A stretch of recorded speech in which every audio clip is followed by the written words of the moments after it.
please excuse the mess. I'm in the process of moving, packing, I got stuff everywhere. But I just wanted to document this just because I've done a ton of research and I just wanted someone, a homeowner that's not doing this as a professional or selling this, to document their experience using stone coat countertops. I read a ton of reviews and found out they're one of the best epoxies. There's another competitor, I think it's like Lagari. It was a lot more expensive, seemed like pretty similar results, so I went with Stone Coat. They have a million YouTube tutorials, so I'm hoping and praying that this turns out okay. They recommend using Behr paint and primer. I used Valspar. I think they're about the same quality, I hope. So that could have been my first mistake.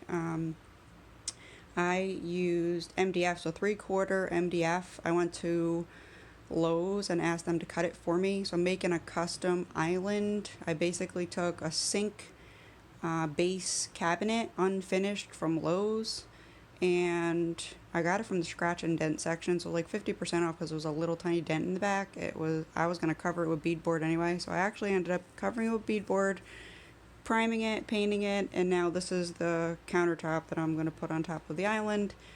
And again, it's 3/4 inch MDF, 4x8 panel, cut down to size. I primed it with 2 coats of primer. I did use a planer and sandpaper around the edges because they say you don't want a 90-degree sharp edge or the epoxy won't flow.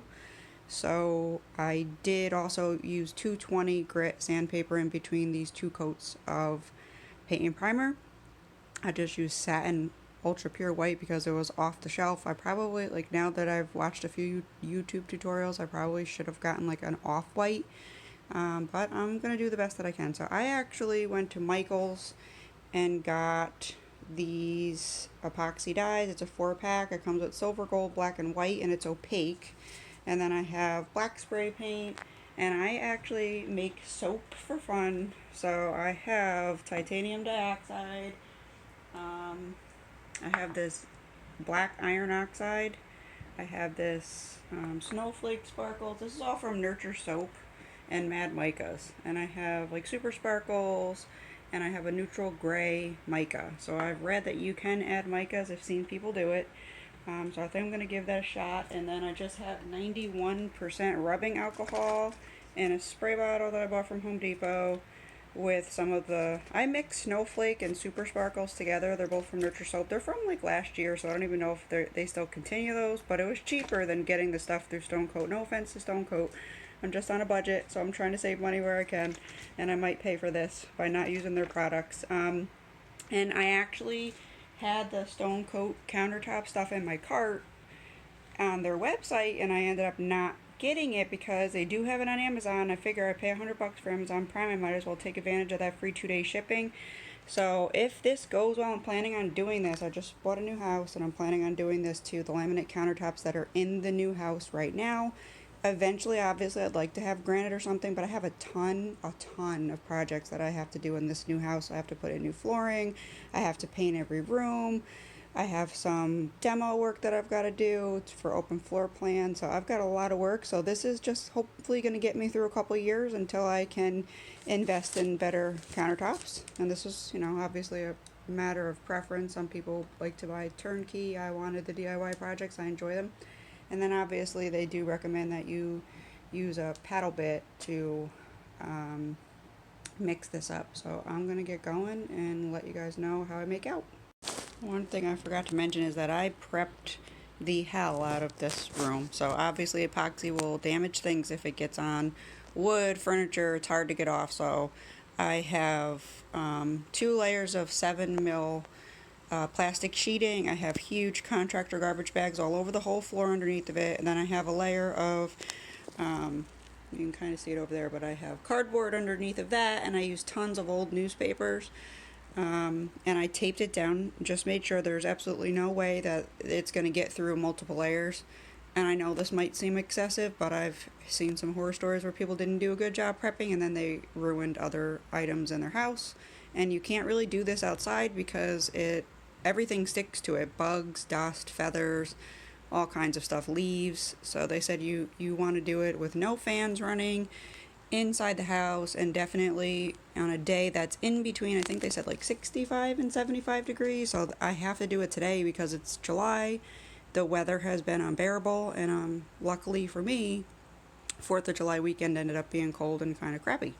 So let's see. Hopefully this will turn out okay. Okay, so I got my colors mixed, so I really love the mica. So that is a beautiful, it's elephant gray mica by Nurture Soap. And then this is the opaque silver that it came from Michael's, and it's really not good quality at all. It's actually terrible. I used a whole bottle of it, and it's still pretty translucent. It's supposed to be opaque. And then this, I tried to use the white soap from Michael's first, or excuse me, the white pigment. I used the whole bottle of that. It was still translucent, terrible. So I ended up adding about a teaspoon of Mad Mica's titanium dioxide, which I'm just nervous about because titanium dioxide causes soap to thicken really quickly, and I obviously know that soap and resin are not the same thing, but I just, it can definitely have an effect on chemicals, so I'm not sure if it's going to speed it up, slow it down, if it's going to make a difference at all, but I guess we'll find out. And now I'm just going to tape off my edges with some painter's tape and then start my pouring. Can you please get up and help me hold the camera? Good morning. Please. Using my heat gun. And that's spray paint. And you literally, well, first of all, I'm popping the bubbles, so there's bubbles everywhere. But I'm also spreading out the little lines of spray paint.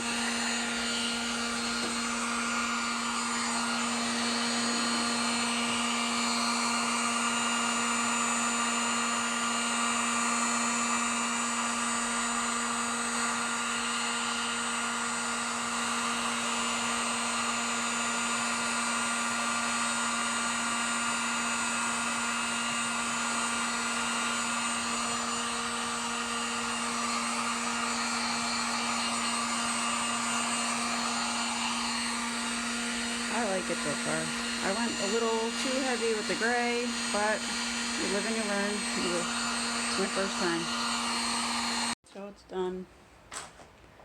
It might not be easy to see. I think it came out gorgeous. I love it, basically. It's hard. You can see the chandelier in the top, so beautiful. I feel like the isopropyl alcohol is what really did it. It gave it all, see all like the circular pattern that's all over it? That's from spraying isopropyl alcohol on it. And like I'm obsessed with this big white chunk in the middle, right here. And I just put like one silver vein down the center of that. I mean, I guess it's not for everyone. And it would probably be better if the chandelier wasn't in the way, but it's just so pretty. I love it. I absolutely love it. I think it's gorgeous. So, it was super easy to work with. The one thing that I will say is that I thought I had more time to work with it. I don't know why. I kind of feel stupid because some videos say 45 minutes, some videos say wait an hour and pull the tape. So I think I waited too long to pull the tape, and then I had to use the heat gun. That's the good thing, is that there are some spots that need to be filled, and you use the heat gun and it melts, and then it's workable again, it's pliable again. So like the edges, excuse the mess, there's tape and stuff all over the floor, but use the heat gun, and then the heat gun softens it up so that you can spread it on the sides. And just so you know, this was 62 by 36, so about 16 square feet, a little less than 15 square feet, and I used 64 ounces total, so the 32 ounce of part A with the 32 ounce of part B, and I almost used it all. I do have a tiny little bit left that I didn't use in there. Just see that bullet, because these are really dark, and I just decided like I have way too much dark. I would probably say there's less than 4 ounces left, just for planning purposes. But even the drips are slowing down, and this just literally barely was enough to cover this space. So so far, highly recommend this product, and I am just proud of myself that I saved money and made something this nice. I know this video doesn't do it justice. It's absolutely gorgeous in person. I like the high gloss Sheen, so I'm not going to use the matte top coat, but they do offer matte top coats for people who want that natural stone look and don't like the high gloss Sheen. But I love the high gloss Sheen. in a small space. I feel like it's going to brighten the room up and it's going to make it feel a lot bigger than it is. So I really love this product, and thank you Stone Coat Countertops for giving this product to us.